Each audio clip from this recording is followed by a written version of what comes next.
Hello everyone, कैसे आप लोग? कैसे चल रही सबकी पढ़ाई? एकदम बढ़िया, एकदम मजेदार। तो my name is Sanjeev Pandey और स्वागत है आपका अपने प्यारे से चैनल में, खूबसूरत से चैनल में, जेआर कॉलेज में, जो कि पार्ट है जेआर ट्यूटोरियल का। Okay, so like last lecture में हम लोग ने खत्म किया था तुम्हारा मैकेनिकल प्रॉपर्टीज ऑफ सॉलिड। हम लोग ने मैकेनिकल प्रॉपर्टीज ऑफ सॉलिड खत्म कर दिया था। उसके ऊपर न्यूमेरिकल अपलोडेड है, सारा लेक्चर्स अपलोडेड है। ओके, अगर अभी तक नहीं देखा है तो जाके देखो, वो ऑलरेडी अपलोडेड है जेआर कॉलेज के चैनल पे। आज हम लोग स्टार्ट करने वाले हैं हमारा chapter number 7 which is nothing but thermal properties of matter. Okay, so thermal properties of matter एक बहुत बेहतरीन टॉपिक है और ये पढ़ना बहुत ज्यादा जरूरी है, क्योंकि अगर ये बेसिक है, क्योंकि जब 12th में जाएंगे ना तो 12th में हमको दो टॉपिक आएगा इसके related, that is your KTG, kinetic theory of gases and radiation, and the third next topic is your thermodynamics. Okay, तो ये दोनों टॉपिक इसके ऊपर बेस्ड है। ओके, तो इसको हम लोग स्किप नहीं कर सकते। Okay, so we will start today thermal properties of matter. आज हम लोग क्या क्या देखेंगे? टेम्परेचर एंड हीट देखेंगे, मेजरमेंट ऑफ टेम्परेचर देखेंगे, एब्सोल्यूट टेम्परेचर देखेंगे और आइडियल गैस इक्वेशन देखेंगे। ओके, तो आज इतना टॉपिक हम लोग कवर करेंगे। तो सबसे पहले बुक और पेन लेके बैठ जाओ बेहतरीन तरीके से, और बेहतरीन तरीके से जो भी तुमको पॉइंट इंपॉर्टेंट लगता है वो नोट डाउन कर लो, अपना नोट्स बेहतरीन तरीके से बनाओ। ओके, चलो, तो let us start with temperature and heat. Okay, तो जनरली अगर हम लोग देखने जाए तो हमको बेसिक चीजें थोड़ा बहुत पता है। अगर मैं तुमसे पूछूं कि एक सिंपल सवाल कि भाई व्हाट इज हीट, हीट क्या होता है, तो तुम लोग बोलोगे कि भाई heat is nothing but a form of energy. Heat क्या है? Is the form of energy. ये एक एनर्जी का फॉर्म है, यस और नो? कैसे प्रोड्यूस होता है हीट? हीट कब बनता है? तो अगर हम लोग देखने जाए बेसिकली जब कभी भी कोई पार्टिकल या फिर कोई मॉलिक्यूल या फिर कोई एटम वाइब्रेट करता है, देयर इज अ वाइब्रेशन। हमको पता है भाई, तुम केमिस्ट्री में ये चीज पढ़ोगे। Okay, there is a vibration. जब एटम वाइब्रेट कर रहे हैं तो ड्यू टू दैट वाइब्रेशन वो क्या कर रहे हैं? एक एनर्जी रिलीज कर रहे हैं, and that energy is nothing but a heat. Okay, वो एक हीट के फॉर्म में एक एनर्जी रिलीज कर रहे हैं। अब ये हीट को अगर हम लोग मेजर करने जाए तो हीट को हम लोग मेजर करते हैं बहुत अलग अलग तरीके से। अगर हम लोग देखने जाए तो हीट को हम लोग जूल में भी मेजर करते हैं, यस और नो? हीट को हम लोग कैलोरीज में भी मेजर करते हैं, यस और नो? ओके, हम लोग बहुत तरीके से हीट को मेजर करते हैं। ओके, अब एक और तरीका है हीट को मेजर करने का, दैट इज द टेम्परेचर। अब मैं ये नहीं बोलूंगा कि heat is directly proportional to the temperature, ना ना ना ना, हाँ, बट टेम्परेचर एक ऐसा क्वांटिटी बनाया गया कि भाई हम देख के बता सकते हैं कि इसके अंदर हीट एनर्जी ज्यादा है या हीट एनर्जी कम है। ओके, याद रखना, again temperature is not equivalent to heat. Temperature is अलग थिंग, हीट इज अलग थिंग। हाँ, बट टेम्परेचर क्या बताता है? टेम्परेचर बताता है उस बॉडी का कोल्डनेस और हॉटनेस। ओके, सो जनरली अगर हम लोग देखने जाए तो टेम्परेचर क्या है? Temperature to represent the coldness and the hotness of the body, या फिर to represent the presence of heat और the absence of heat in the body. Okay, so temperature generally तुमको अगर तुम देखने जाओ तो डिपेंड करता है स्केल टू स्केल। हम लोग डिस्कस करेंगे कौन कौन से स्केल की बात हो रही है। देयर आर ट्रेमेंडियस मतलब जनरली 3 नंबर ऑफ स्केल्स है, 3 टाइप्स ऑफ स्केल्स है, उसके बारे में हम लोग डिस्कस करेंगे। Okay, so heat is a form of energy, भाई उसका यूनिट जनरली जूल और कैलोरीज में मेजर होता है। उसके अलावा भी बहुत सारे यूनिट है। ओके, हीट के अगर हीट को हम लोग मेजर करने जाए तो एक चीज हमको पता है कि भाई हम लोग हमेशा मेजर करते हैं हीट का चेंज। हम लोग कभी भी एब्सोल्यूट हीट कभी मेजर नहीं कर सकते। ओके, हम लोग मेजर कर सकते हैं कि एक जगह से दूसरे जगह हीट कितना चेंज हो रही है, कितना ट्रैवल हो रही है, और हीट ऑलवेज ट्रैवल। अगर हम लोग देखने जाएं तो हीट हमेशा ट्रैवल होता है, it is always travel from कहां से कहां तक? From high temperature to low temperature. ये ऑलवेज रिमेंबर, ये याद रखना कि भाई जो हीट होता है वो हमेशा कहां से कहां फ्लो होता है? वो हमेशा high temperature to low temperature flow होगा। मतलब मान लो कि यहां पे एक सिस्टम है, लेट्स से सिस्टम ए, और मान लो यहां पे एक सिस्टम है, लेट्स से सिस्टम बी। अब मैंने क्या किया? ये दोनों सिस्टम को कांटेक्ट में लाया। जैसे मैं ये दोनों सिस्टम को कांटेक्ट में लाऊंगा, there will be a transfer of heat. Okay, there will be a transfer of heat. That depends कि भाई कहां का टेम्परेचर ज्यादा है, कहां का टेम्परेचर कम है। तो अगर मान लो TA is greater than TB, मतलब ए का टेम्परेचर ज्यादा है एज कंपेयर टू बी, तो हीट क्या होगा? फ्लो होगा कहां से कहां तक? ए से बी। कहां से कहां तक? ए से बी की तरफ हीट फ्लो होगा। कब तक फ्लो होगा? जब तक दोनों का टेम्परेचर सेम नहीं हो जाता। ओके, कब तक हीट फ्लो होगा? जब तक दोनों का टेम्परेचर सेम नहीं हो जाता। जैसे ही दोनों का टेम्परेचर सेम हो गया, that state is called as तुम्हारा थर्मल इक्विलिब्रियम। ओके, हम लोग ने ये चीज कहीं ना कहीं केमिस्ट्री में पढ़ी है, यही कहीं ना कहीं सुनी हम। ओके, मतलब अगर बॉडी में से एक बॉडी में से दूसरे बॉडी में हीट ट्रांसफर हो रहा है तो वो कब तक ट्रांसफर होगा, कब तक ट्रैवल होगा, जब तक दोनों बॉडी का टेम्परेचर सेम ना हो जाए। जैसे ही दोनों बॉडी का टेम्परेचर सेम हो गया, there will be no transfer of heat and that state is called as thermal equilibrium. Okay, so heat will transfer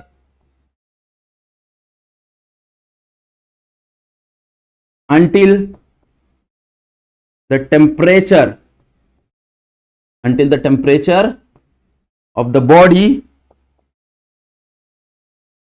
is same. Okay, so once the temperature is same, that state is called as thermal equilibrium। मतलब जैसे ही मेरा TA बराबर होगा TB से, जैसे ही TA TB से बराबर होगा तो उसको हम लोग क्या बोलेंगे, उसको हम लोग बोलेंगे थर्मल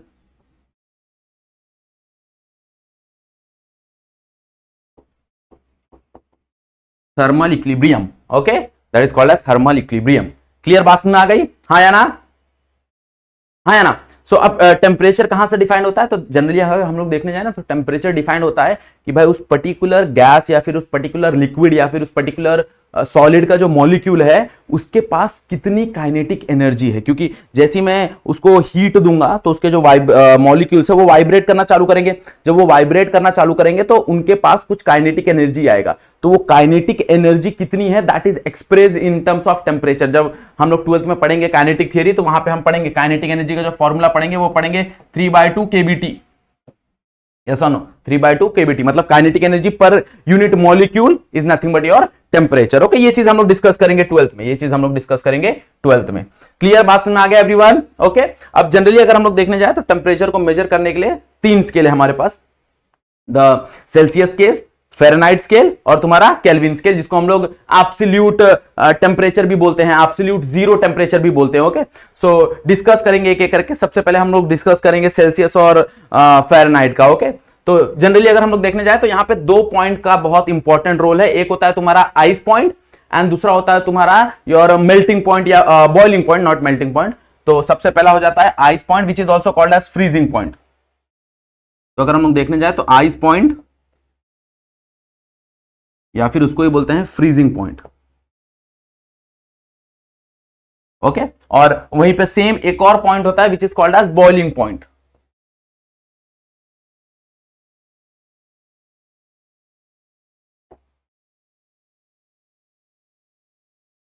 ओके, अब इसको एक फिक्स्ड वैल्यू दिया गया। ओके, मतलब at the atmospheric pressure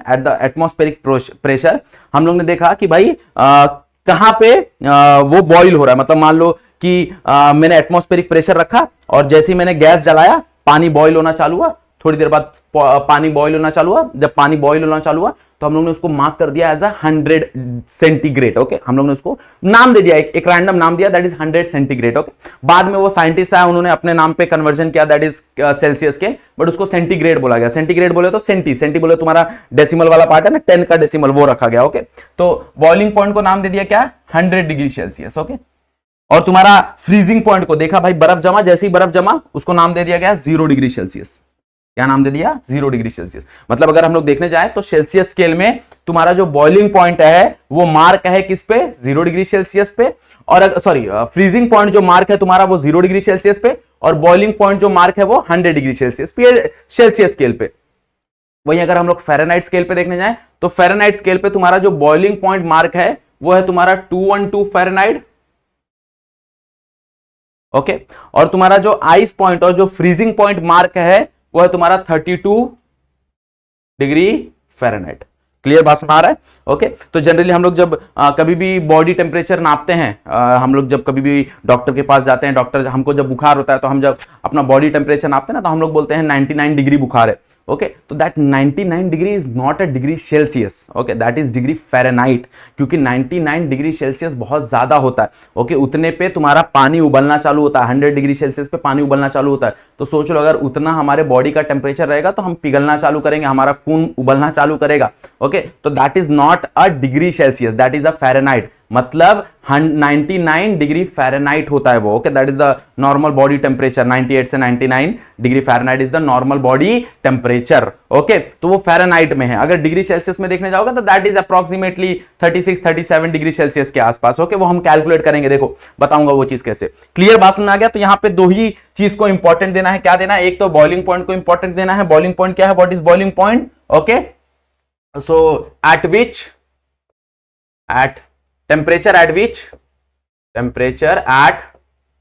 which water, okay, तुम्हारा जो पानी है वाटर स्टार्ट्स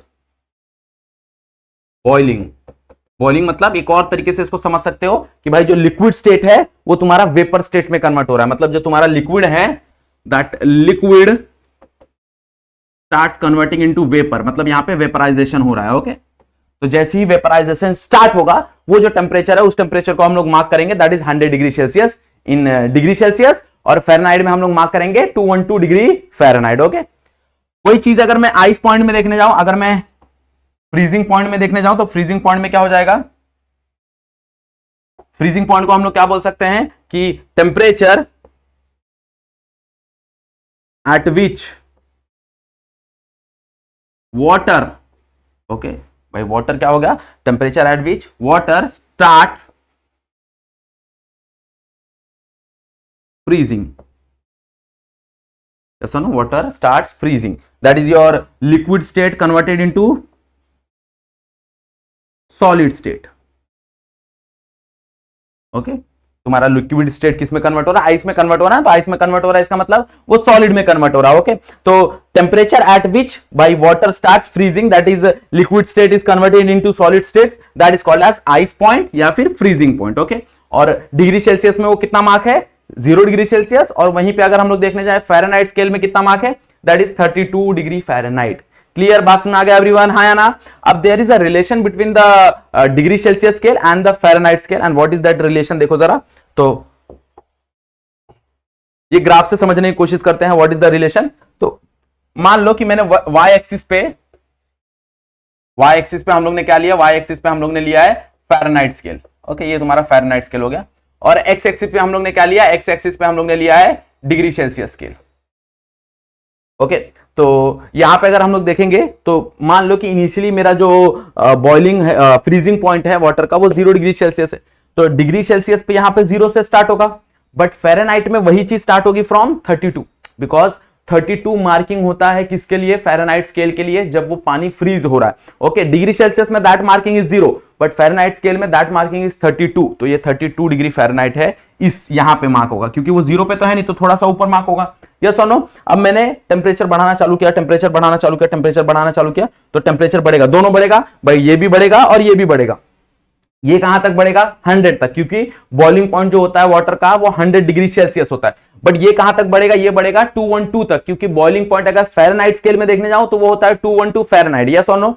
तो यहां पे अगर हम लोग देखें तो डिग्री सेल्सियस का जो डिफरेंस है ना, जो यूनिट डिफरेंस है, दैट इज 100 यूनिट। ओके, ये 100 यूनिट का डिफरेंस है।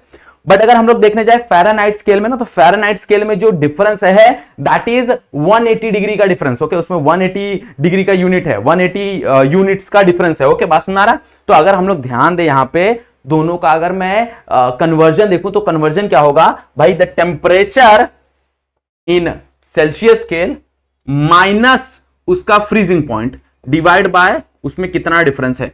बात सुना रहा? देखो, temperature in degree Celsius minus किसका?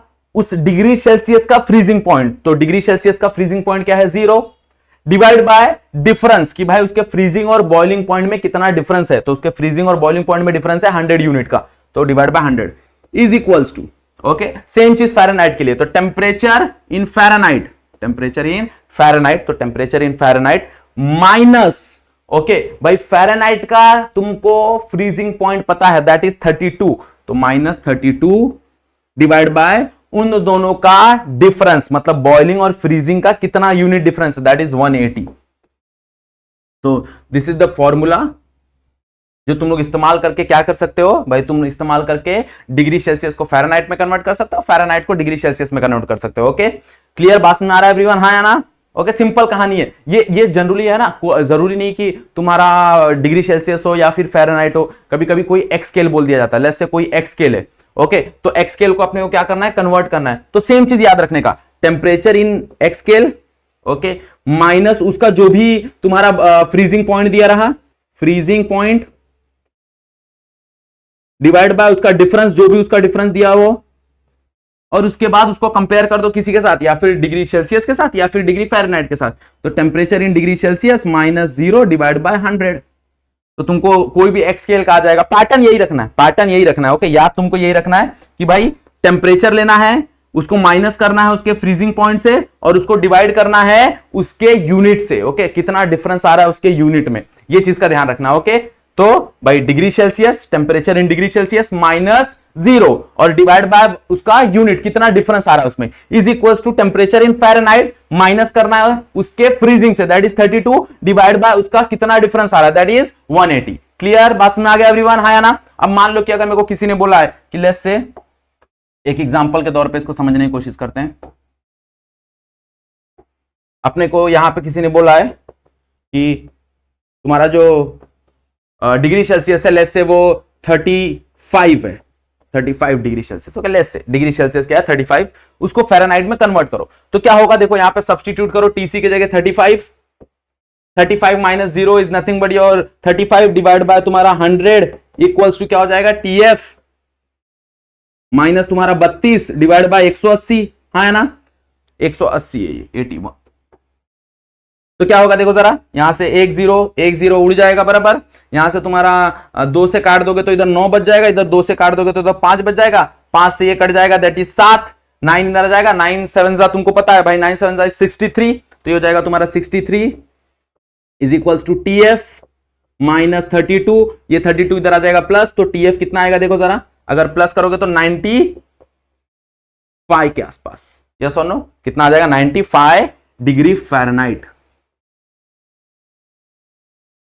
Okay, 95 degree Fahrenheit. इसलिए मैंने तुमको बोला कि अगर हमारा बॉडी टेम्परेचर लगभग 99 है, 99 डिग्री फ़ारेनहाइट है, तो वो डिग्री सेल्सियस में कितना होगा, ये चाहिए तो तुम लोग के लिए होमवर्क है, okay. What is homework for you guys, तुम्हारा होमवर्क है कि जो बॉडी टेम्परेचर होता है जनरली वो 99 डिग्री फ़ारेनहाइट होता है, तो 99 डिग्री फ़ारेनहाइट को कन्वर्ट करना है तुमको डिग्री सेल्सियस में, ओके, ये तुम्हारा होमवर्क है, होमवर्क करना है, और मेरे को कमेंट सेक्शन में जरूर बताना, याद रखना क्या करना है तुमको, तुम्हारा जो भी बॉडी टेम्परेचर है वो कितना होता है 99 degree almost, okay, 98 99 degree normal होता है, तो 99 डिग्री फ़ारेनहाइट है, उसको कन्वर्ट करना है किसमें, डिग्री स्केल मतलब डिग्री सेल्सियस में, और बताना है कितना वैल्यू होगा, तो ये चीज तुमको सॉल्व करके मेरे को बताना है, ओके, दिस फॉर्मूला, यही फॉर्मूला तुमको यूज करना है।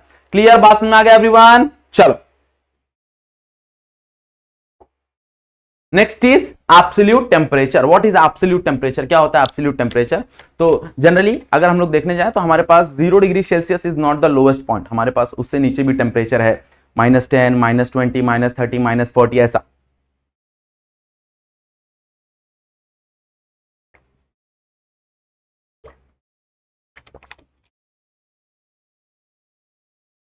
तो एब्सोल्यूट टेम्परेचर क्या है भाई, एब्सोल्यूट टेम्परेचर है जहां पे उससे लोएस्ट हमारे पास कोई टेम्परेचर है ही नहीं, ओके, जिसको हम लोग केल्विन स्केल बोलते हैं। तो जनरली अगर हम लोग देखने जाएं तो हमारे पास सबसे लोएस्ट टेम्परेचर जो है डिग्री सेल्सियस में, the lowest temperature that is -273.15 degree Celsius, okay, this is the lowest temperature we have, इससे कम टेम्परेचर हमारे पास नहीं है, ओके। अगर हम लोग देखने जाएं तो इस टेम्परेचर को ही हम लोग ने नाम दिया एब्सोल्यूट टेम्परेचर, इस टेम्परेचर को हमने नाम दिया एब्सोल्यूट टेम्परेचर, ओके, मतलब ये एक ऐसा टेम्परेचर है जिस टेम्परेचर पे आके सारे मॉलिक्यूल्स, ओके, सारे भी जितने भी सब्सटेंस हैं उनके जो मॉलिक्यूल्स हैं उनका जो वाइब्रेशन है वो बंद हो जाता है, ओके। जनरली अगर हम लोग देखने जाएं तो यहां पे डेफिनेशन ऑफ हीट आता है, मतलब ये एक ऐसा टेम्परेचर है जहां पे थोड़ा भी हीट प्रेजेंट नहीं है, थोड़ा भी हीट प्रेजेंट नहीं है, ओके।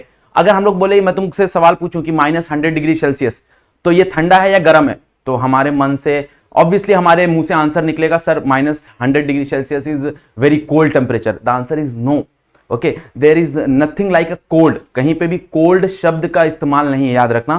कोल्ड को सब्स्टिट्यूट अलग से हम लोग को बोला जाता है, that is called absence of heat. जैसे अगर मान लो कि मैं बोलूं अपने लिए -20 डिग्री सेल्सियस कितना ठंडा है, अगर हम लोग कभी जाओ, कभी शिमला जाओ, मनाली जाओ, जम्मू कश्मीर जाओ, तो वहां पे -20 डिग्री सेल्सियस आराम से पहुंच जाता है, और कितनी ठंडी जगह है वो, यस और नो। बट तुमको पता है अगर मैं -20 डिग्री सेल्सियस में पोलार बेयर को रख दूंगा, अगर पेंगुइन को रख दूंगा, तो वो उनको सर्वाइव करना मुश्किल हो जाएगा, क्योंकि उनके लिए जो सर्वाइविंग टेम्परेचर होता है -30, -45, -35 होता है, यस और नो। तो वो सोचो ना, मतलब अगर उनको 0 डिग्री सेल्सियस में ला दूंगा तब तो उनके बोलते हैं ना जिंदगी के लाले लग जाएंगे, मतलब वो लोग तो फिर मरने अटके हैं, यस और नो, क्योंकि अपने लिए तो 0 डिग्री सेल्सियस कितना ठंडा है, बट उनके लिए नहीं है। तो यहां पे जो बात हो रही है ना ठंडे की, वो ठंडे की बात नहीं हो रही है, वो बात हो रही है एब्सेंस ऑफ हीट की, कि भाई कितना अमाउंट ऑफ हीट एब्सेंट है। तो अगर हम लोग बोले तो 0 डिग्री सेल्सियस पे इतना अमाउंट ऑफ हीट अगर एब्सेंट है, तो -100 डिग्री सेल्सियस पे इतना अमाउंट ऑफ हीट एब्सेंट है। ओके, तो वैसे ही अगर हम लोग देखने जाए -273.15 डिग्री सेल्सियस पे, तो इस पे थोड़ा अमाउंट, थोड़ा भी हीट प्रेजेंट नहीं है, थोड़ा भी हीट प्रेजेंट नहीं, मतलब जो मॉलिक्यूल है बेसिकली वो वाइब्रेट करना ही बंद हो जाते। सिंस उस मॉलिक्यूल का वाइब्रेशन ही बंद हो जाता है, इसका मतलब क्या है कि वहां पे थोड़ा भी हीट प्रोड्यूस नहीं होता। तो हां, तुम लोग ये बोल सकते हो कि भाई this is the coldest temperature, ये सबसे ठंडा टेम्परेचर है जहां पे थोड़ा भी हीट का प्रेजेंट नहीं है, और इसको ही हम लोग क्या बोलते हैं, एब्सोल्यूट टेम्परेचर, और इसको ही बोला गया 0 केल्विन। मतलब अगर हम लोग देखने जाए तो हम लोग बोल सकते हैं -273.15 degree Celsius is nothing but your 0 kelvin. Okay, kelvin is your, वो ऑब्वियसली साइंटिस्ट के नाम पे था, केल्विन स्केल के नाम पे। तो अगर मान लो हम लोग अगर देखने जाए, हर बार हम लोग 1.15 नहीं लिखते, 0.15 हम लोग थोड़ा इग्नोर करते हैं, हम लोग जनरली 273 लेके चलते हैं। ओके, तो अगर मान लो कि मेरे को यहां पे 272 करना है, तो -272 करना है, तो यहां पे क्या करना पड़ेगा, मेरे को एक ऐड करना पड़ेगा, दैट इज 1 केल्विन। अगर मेरे को यहां पे -271 करना है, तो दैट यहां पे मेरे को क्या करना पड़ेगा, दैट इज 2 केल्विन। और वहीं अगर यहां पे मेरे को 0 डिग्री सेल्सियस करना है, तो यहां पे मेरे को क्या ऐड करना पड़ेगा, दैट इज 273 केल्विन। तो always remember 0 degree Celsius is nothing but 273, और -273 is nothing but a 0 kelvin. Okay, अब फटाक से मेरे को स्केल बता दो, इसका आइस पॉइंट क्या होगा और फ्रीजिंग पॉइंट क्या होगा, जनरली फटाक से फटाफट बता दो। तो अगर हम लोग देखने जाएं तो तुम्हारा जो फ्रीजिंग पॉइंट होगा, जिसको हम लोग आइस पॉइंट भी बोलते हैं, वो हो जाएगा तुम्हारा, हमको पता है ना आइस किस पे होता है, आइस होता है तुम्हारा 0 डिग्री सेल्सियस। 0 डिग्री सेल्सियस बोले तो क्या, दैट इज 273 केल्विन, तो ये हो जाएगा 273 केल्विन, है ना। ओके, वही अगर हम लोग देखने जाए भाई इसका बॉइलिंग पॉइंट, तो वाटर का बॉइलिंग पॉइंट कितना हो जाएगा,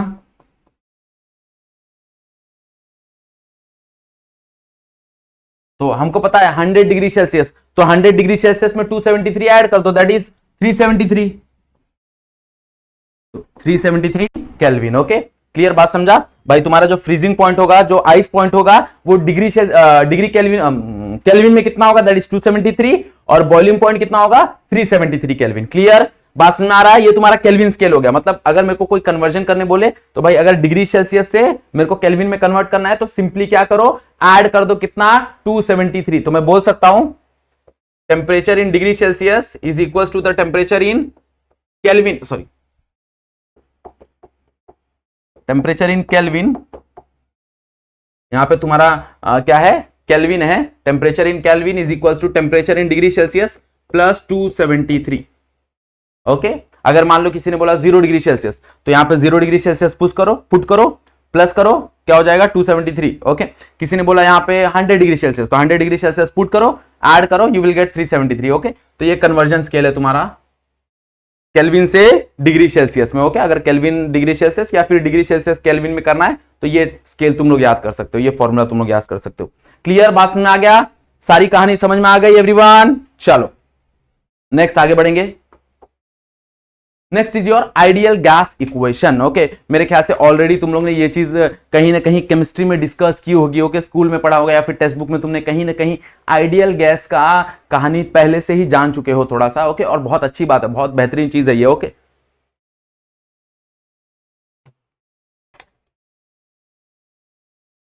तो what is ideal gas equation, तो सबसे पहले आइडियल गैस क्या होता है उसके बारे में डिस्कशन करते हैं। देखो, आइडियल गैस जनरली कोई भी गैस एग्जिस्ट नहीं करता। ओके, आइडियल गैस का मतलब क्या होता है कि जब कभी भी कोई भी मॉलिक्यूल हो, ओके, और उन दोनों मॉलिक्यूल के बीच में जो इंटरेक्शन है ना वो गायब हो जाए। जैसे अगर मैं बोलूं कि लेट्स से हाइड्रोजन गैस है, ओके, लेट्स से हाइड्रोजन,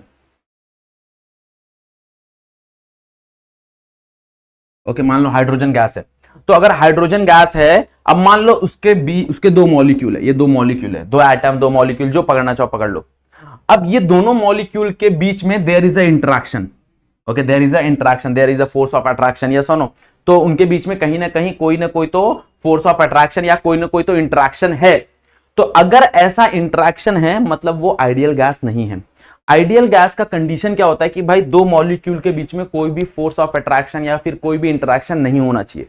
और ये तभी पॉसिबल है जब मैं इनके बीच का टेम्परेचर बहुत ज्यादा कर दूं और प्रेशर बहुत कम कर दूं। ओके, तो आइडियल गैस का जो कंडीशन है वो तुमको क्या मिलेगा, तुमको कब मिलेगा, वेरी हाई टेम्परेचर, बहुत high temperature, and very low pressure, बहुत लो प्रेशर कर दूं। मान लो टेम्परेचर बहुत ज्यादा कर दिया, बहुत ज्यादा टेम्परेचर कर दिया, ओके, तो बहुत ज्यादा टेम्परेचर कर दिया तो भाई उन लोग क्या करेंगे, दूर दूर इंटरेक्ट करेंगे, ऐसा ना, दूर दूर इंटरेक्ट करेंगे। और अगर प्रेशर बहुत लो कर दिया, बहुत लो प्रेशर कर दिया, बहुत लो प्रेशर कर दिया, तो जाहिर सी बात है कि लो प्रेशर मतलब वो लोग बहुत दूर दूर हो जाएंगे। ओके, कहीं पे कोई भी प्रेशर नहीं, कोई इंटरेक्शन नहीं, तो तब जाके मेरे को जो गैस मिलेगा ना, that will be ideal gas. Okay, तो यहां पे आइडियल गैस जैसा कोई चीज नहीं होता, gas behaves like ideal gas. Okay, gas behaves like ideal gas. अगर कोई भी गैस आइडियल गैस की तरह बिहेव कर रहा है तो वहां पे हम लोग आइडियल गैस इक्वेशन यूज कर सकते हैं। What is ideal gas equation, तो उसके अंदर तुम्हारा 4 इक्वेशन आता है, यस और नो, हमने पढ़ा ये चीज केमिस्ट्री में। सबसे पहला इक्वेशन क्या है तुम्हारा, बॉयस लॉ, हमको पता है बॉयस लॉ सब लोग ने पढ़ा, यस और no. What is Boyle's law, तुम्हारा जो प्रेशर होता है वो इनवर्सली प्रोपोर्शनल होता है वॉल्यूम से, या फिर मैं बोल सकता हूं तुम्हारा जो वॉल्यूम होता है वो इनवर्सली प्रोपोर्शनल होता है प्रेशर से। हाँ, कंडीशन क्या होना चाहिए, कंडीशन होना चाहिए कि तुम्हारा जो टेम्परेचर है दैट शुड बी कांस्टेंट। तो अगर कहीं ना कहीं मैं टेम्परेचर को कांस्टेंट रखूंगा तो pressure is inversely proportional to volume, या फिर volume is inversely proportional to pressure. This is nothing but a Boyle's law. Okay, ये चीज ऑलरेडी हम लोग ने कहीं ना कहीं केमिस्ट्री में पढ़ा है।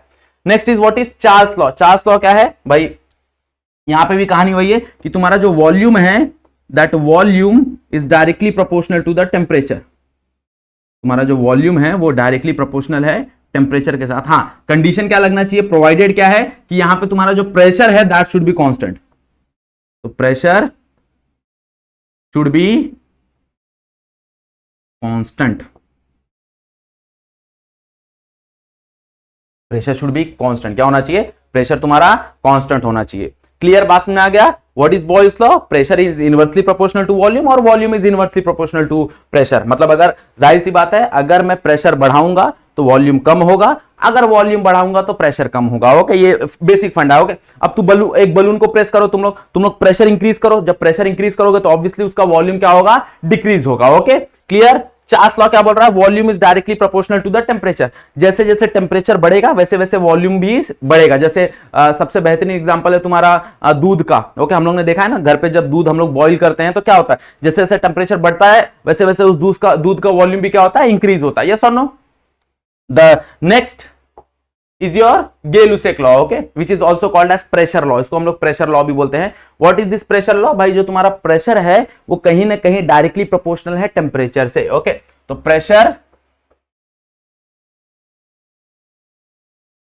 is directly proportional to the temperature, pressure is directly proportional to the temperature। Okay, हाँ, प्रोवाइडेड कि यहां पे तुम्हारा जो वॉल्यूम होना चाहिए वो कांस्टेंट होना चाहिए। तो वॉल्यूम शुड बी कांस्टेंट,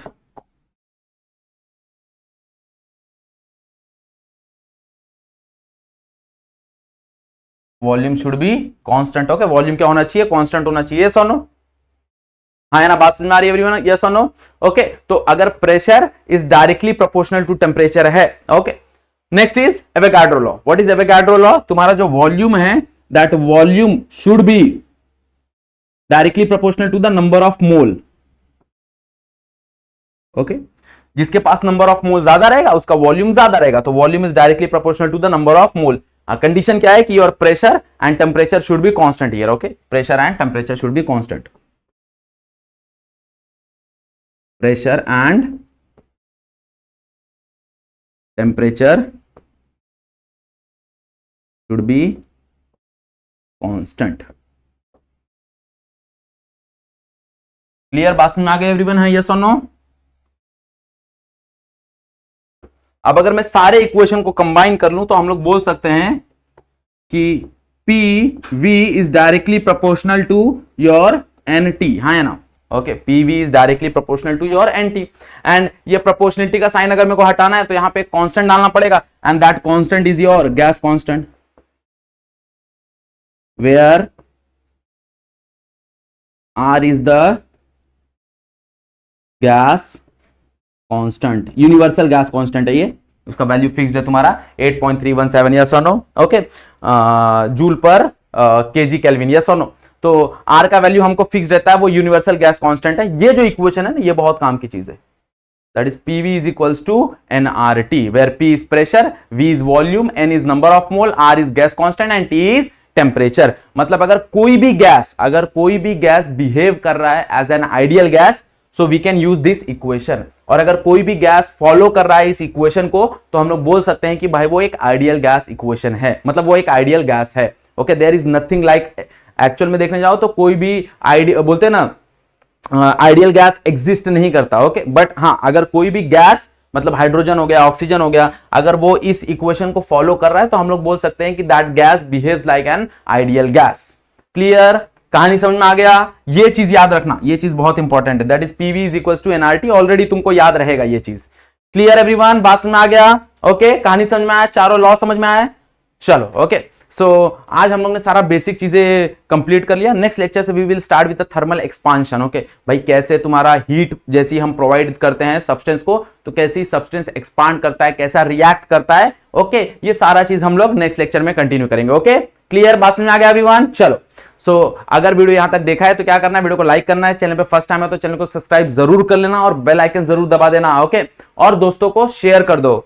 बात समझ में आ गया आप एवरीवन? चलो, आज का लेक्चर यहीं पे एंड करते हैं। आज के लिए बस इतना ही। That's it for today. Thank you so much everyone.